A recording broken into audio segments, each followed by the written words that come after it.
Capture mode allows you to capture notes and chords from a MIDI clip and access them from the pads. Each pad can capture and playback up to 6 notes. For this example, I downloaded a MIDI file, which I'm sure you'll recognize. To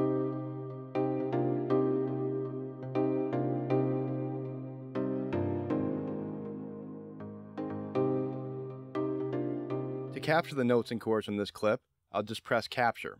You can see when I do that, the display will show the note range of the notes that have been captured. The lower 24 pads will play the notes and chords that have been captured. Pads that are amber have more than one note assigned to them. Pads that are bright white are assigned to natural notes, and pads that are dim white are assigned to sharp or flat notes.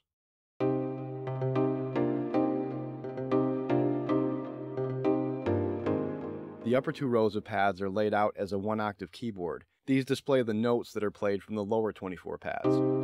If more than 24 notes and chords have been captured, you can use the middle row of purple pads here to switch between pages of 24 notes and chords. You can have up to 8 pages. The octave up and down buttons will shift the captured notes and chords up or down by 1 octave. If shift is pressed, it'll shift them up or down by 1 semitone. By default, notes and chords will be assigned to the pads based on their position in the clip.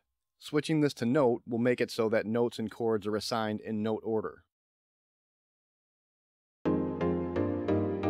Switching this to length will make it so that notes and chords are assigned based on their length. So single notes will come first, then 2-note chords, etc. And finally, note plus length is a combination of the previous 2 options. To give you a practical example of how this mode can be used, I'm going to go back to position and play a quick little passage.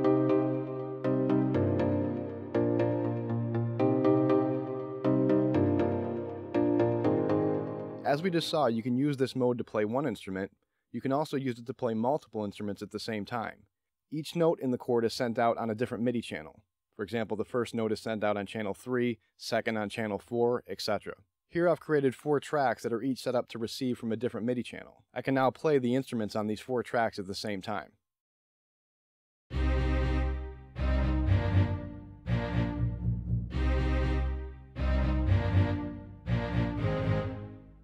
User mode allows you to specify which note a pad will send, as well as which MIDI channel it'll send on, and which LED color it should use. By default, this is set up in 4 quadrants. Each quadrant uses the same notes, each on a different MIDI channel, and each with its own LED color. You can change this in the user mode map.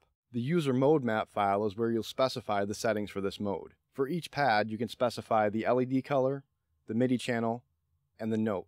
Here's an example of the sort of configurations you can do with this mode. Here I've got 4 different zones set up, each is a different size, each uses different LED colors, and each sends on a different MIDI channel.